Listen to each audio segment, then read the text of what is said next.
warramaya in dad kulayl aad u fara badan ka dhashay uu ka howlcayo iyadoo lagu soo warramayo inay tahay meesha ugu daran wadanka Spain.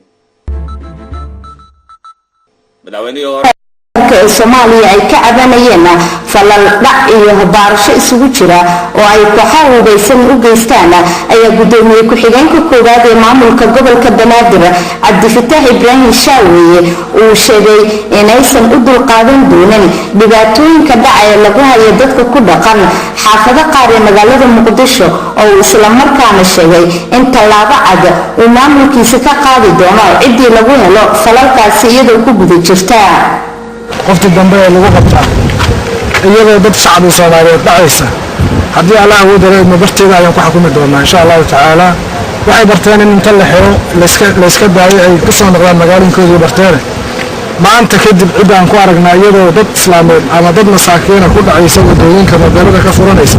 barteeda ayaan ku xukumi doonaa tilaabaan uga qaadi doonaa shacbiga Soomaaliyeed hortooda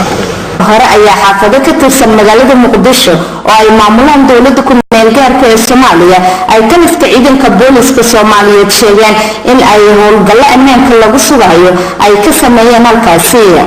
hase yeeshee waxaa sii kordhaya dhibaatooyinka lagu hayo dadka ku dhaqan magaalada Muqdisho.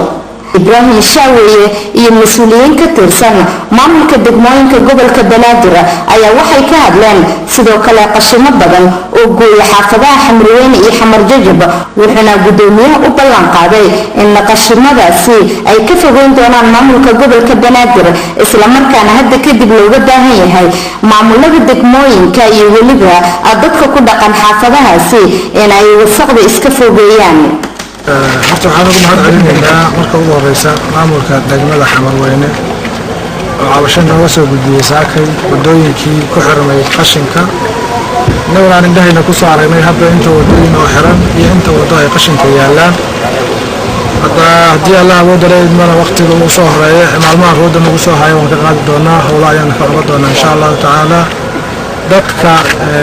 deegaanka degan ama deegaanka Xamarweyne degan ee laamiyada wadooyinka la marayo ee bilicda magaalada Muqdisho inay wadooyinka qashinka ku daadiyaan ee naftooda waxaan ugu baaqaynaa jidadka inaysan ku daadin qashinka iyo waxyaabaha qurunka wadooyinka leynaya cid kasta ee muwaadin Soomaaliyeed inay jidad xirto ma wanaagsan laakiin waa inay jidka nadiifisaan meesha jidka ka nadiifinaysa bay wasaq ku soo daadsan dhibaatooyinka ay leedahay waxaan uga dardaarmaynaa aan ugu faraynaa gudoomiyaha degmada Xamarweyne in aan lagu arki doonin wadadan qashin dambe oo lagu daadiyo kan hadda yaala inaga qaadi doonaa haddii Allah uu dareemo dadka shacabka ee degan degmada Xamarweyne inaysan ku daadin qashin dambe ama wax wadooyinka wasaq u keenayo aysan ku daadin inta ka ahay inay nadiifiyaan